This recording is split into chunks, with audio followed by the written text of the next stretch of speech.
All right, discuss when we use the law of sines versus the law of cosines. So basically, we're going to be using the law of sines when we're given two cases where we use the law of sines. We either have to have two angles and one side, or we have to have two sides and an angle that's not included. So our first case with two angles and one side, let me just draw a random triangle. So our first case of two angles and one side, this would be when we have something like, let's just say 30 and 55, like that. And then we have to also have one side. So let's just say we can have any of these sides. So let's just say this one is a side length of 10. So that's one case where we use the law of sines. And then another case where we use the law of sines is where we have two sides and a non-included angle. So let's just say if we have 6 and 9 and then a non-included angle. So that means one of these two angles. So then the law of cosines, we use when we have all three sides of a triangle. You already probably know how that looks like. And or we can also have two sides. So let's just say we have this and then the included angle between the sides. So let's just say this is 40. All right, so now we have to solve this triangle with these measurements. So let's just quickly draw out our triangle like this: A, B, C. So B is going to be equal to 4, C is going to be equal to 10, A is going to be equal to 75 degrees. And we have two sides and an included angle, so this would be SAS. And since we have two sides and an included angle, we're going to be using the law of cosines. So the law of cosines goes like this: a squared is equal to b squared plus c squared minus 2bc times cosine of a. So basically, now we just have to plug these values into the calculator, and then we're going to end up getting what we need to get. So b is going to be equal to 4, so 4 squared plus 10 squared minus 2 times 4 times 10 times cosine of a, which is 75. We're gonna get, and then obviously we have to square root that. We end up getting roughly 9.76. And now now that we have these, we have to use the law of sines in order to solve for the actual angles. So we have 9.76 over sine of 75, and then we have to equal that to x over, or no, we have to equal that to 10 or 4. We can do whichever one. I'm going to use 10 over the sine of x. So now we can just go back and plug this into equation solver. And so 9.76 over the sine of 75 is going to be equal to 10 over the sine of x.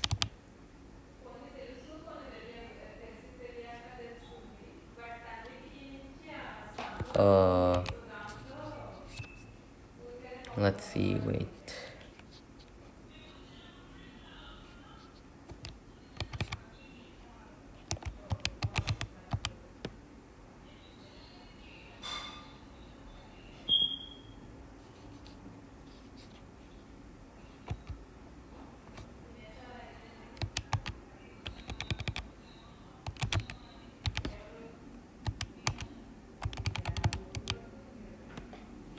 So we end up getting, it appears, a value of, it appears that we end up getting a value of roughly 98.24.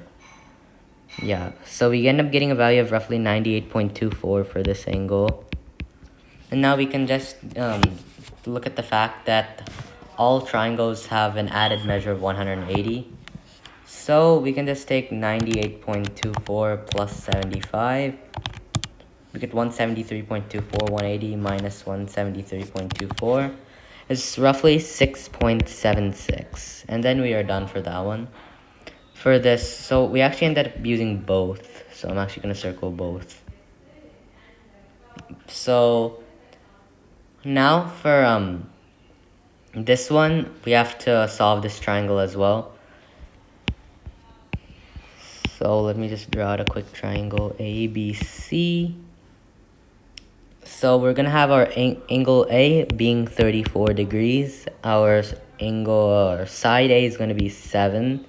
Side B is gonna be 9. And since here we have two sides and a non-included angle, we're gonna be using the law of sines. And then since we have two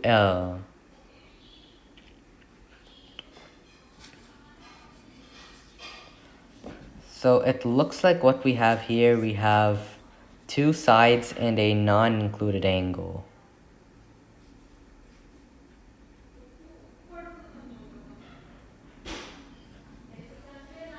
The weird thing is that there doesn't appear to be any type of SSA for this, but it's okay because we can easily deduce this using the law of sines. So basically we have 7 over the sine of 34, which is equal to 9 over the sine of x. We have to equalize it like that. And then we can go into equation solver. And then you have to do 7 over the sine of 34 and equalize that to 9 over the sine of x.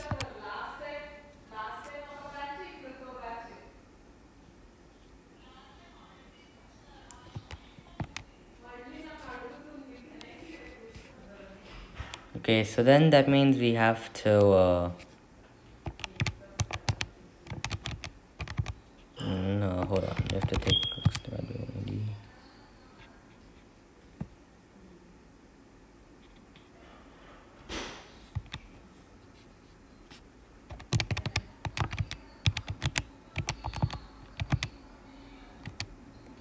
Alright, so you end up getting something like our x value end up getting something like 134.0316, which is a really weird number, but I'm gonna go with that for now.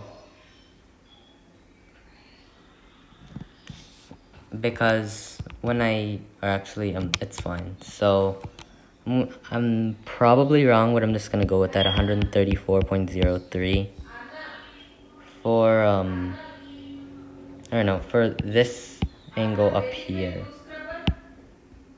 For this angle up here, we're gonna go with that, and if we just add these two together, so we end up getting 134.03 plus 34. We get then we have to minus that from 180. I end up getting an angle measure of roughly 11.97, which looks strangely suspicious, but I'll go with it. And then at this point, we have enough to say that we have ASA based on what we did just now.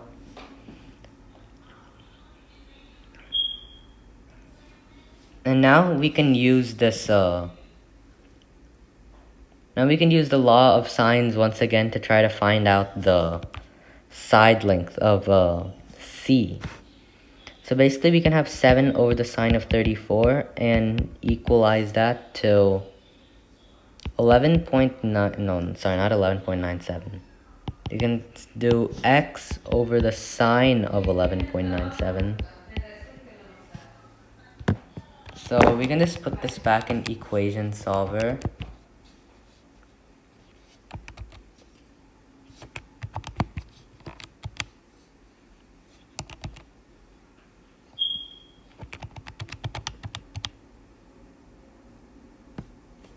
So we end up getting a value of what appears to be roughly 2.59, which seems pretty believable. So, if we round it, we end up getting something like 2.596.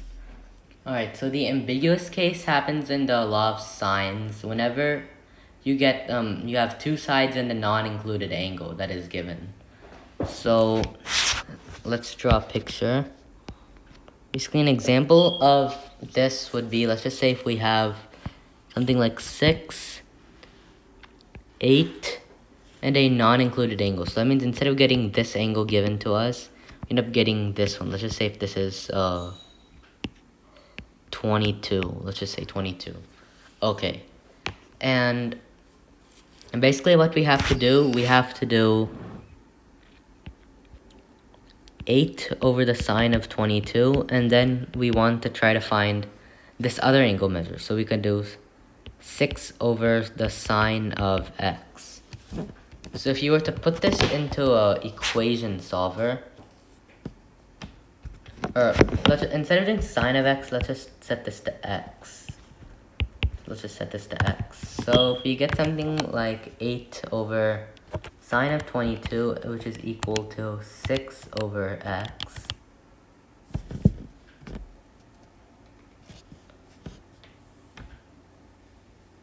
Well, in this case, we end up, oops, this is actually not a very good example. Let's do something like,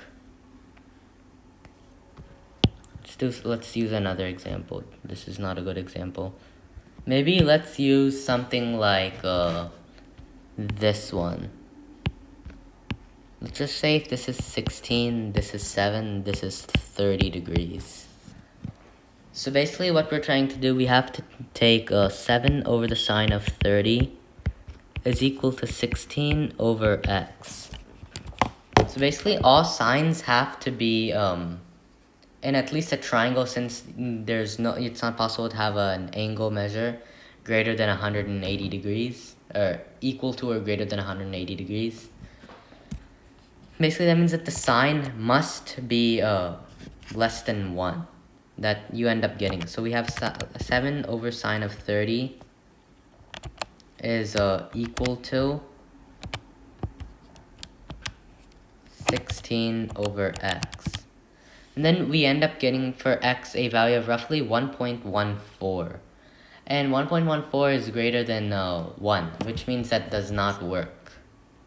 So there's no triangle that is possible. And it's also possible that 2 different triangles can exist.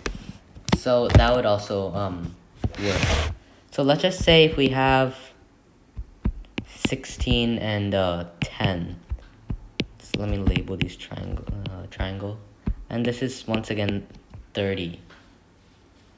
So if we want to solve for these values again, we would do something like sine of 30 over 10 is equal to x over 16. So if we were to plug this into equation solver, so sine of 30 over 10 is equal to x over 16. So we get a value of exactly 0.8. And the thing is that if we try to find the inverse sine for 0.8 to try to find out what value would end up going there, we end up getting a value of 53 as well as a value of 126. And if you notice, both of them are cases that could potentially work, because 126 plus 30 doesn't exceed 180, and that means 53 plus 30 is also not going to exceed 180. So these are cases where both of these triangles would end up working.